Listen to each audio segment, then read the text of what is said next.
ತಾನು ಹಾರ್ಮುಜ್ ಸ್ಟ್ರೇಟ್ ಅಥವಾ ಜಲಸಂಧಿಯನ್ನ ಬಂದ್ ಮಾಡುವ ಬೆದರಿಕೆ ಹಾಕಿದೆ. ಅಲ್ಲಿಯ ಸಂಸತ್ತು ಈ ಪ್ರಸ್ತಾಪಕ್ಕೆ ಬೆಂಬಲ ಕೂಡ ನೀಡಿದೆ.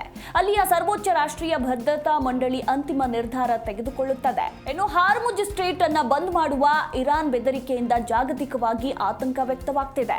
ತೈಲ ಬೆಲೆಗಳು ದಾಖಲೆ ಮಟ್ಟಕ್ಕೆ ಹೋಗುವ ಸಾಧ್ಯತೆ ಕಾಣುತ್ತಿದೆ. ಹಾಗಿದ್ರೆ ಏನಿದು ಹಾರ್ಮುಜ್ ಸ್ಟ್ರೇಟ್?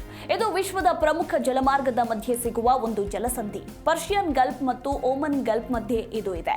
ಕೇವಲ 33 ಕಿಲೋಮೀಟರ್ನಷ್ಟು ಕಿರಿದಾಗಿದೆ.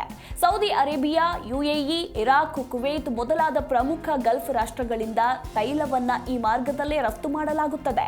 ಇನ್ನು ಹಾರ್ಮುಜ್ ಮಾರ್ಗ ನಿಂತ್ರೆ ಏಷ್ಯನ್ ಮಾರುಕಟ್ಟೆಗೆ ಹೆಚ್ಚು ನಷ್ಟವಾಗುತ್ತದೆ. ಹೌದು, ಹಾರ್ಮುಜ್ ಸ್ಟ್ರೇಟ್ ಈ ಮೂಲಕ ದಿನವೂ 20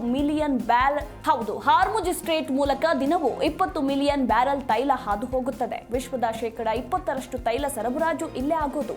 ಇದರಲ್ಲಿ 80ಕ್ಕೂ ಅಧಿಕ ತೈಲ ಮತ್ತು ನೈಸರ್ಗಿಕ ಅನಿಲವು ವಿವಿಧ ಏಷ್ಯನ್ ದೇಶಗಳಿಗೆ ಸರಬರಾಜಾಗುತ್ತದೆ. ಅದರಲ್ಲೂ ಹೆಚ್ಚಾಗಿ ಚೀನಾ, ಭಾರತ, ಜಪಾನ್ ಮತ್ತು ದಕ್ಷಿಣ ಕೊರಿಯಾ ದೇಶಗಳಿಗೆ ಹೋಗುತ್ತದೆ. ಭಾರತದ ಅರ್ಧದಷ್ಟು LNG ಆಮದು ಇದೇ ಹಾರ್ಮುಜ್ ಮಾರ್ಗದ ಮೂಲಕ ಬರಬೇಕು. ಹೀಗಾಗಿ ಭಾರತಕ್ಕೂ ಕೂಡ ಆತಂಕದ ಸಂಗತಿ ಇದು.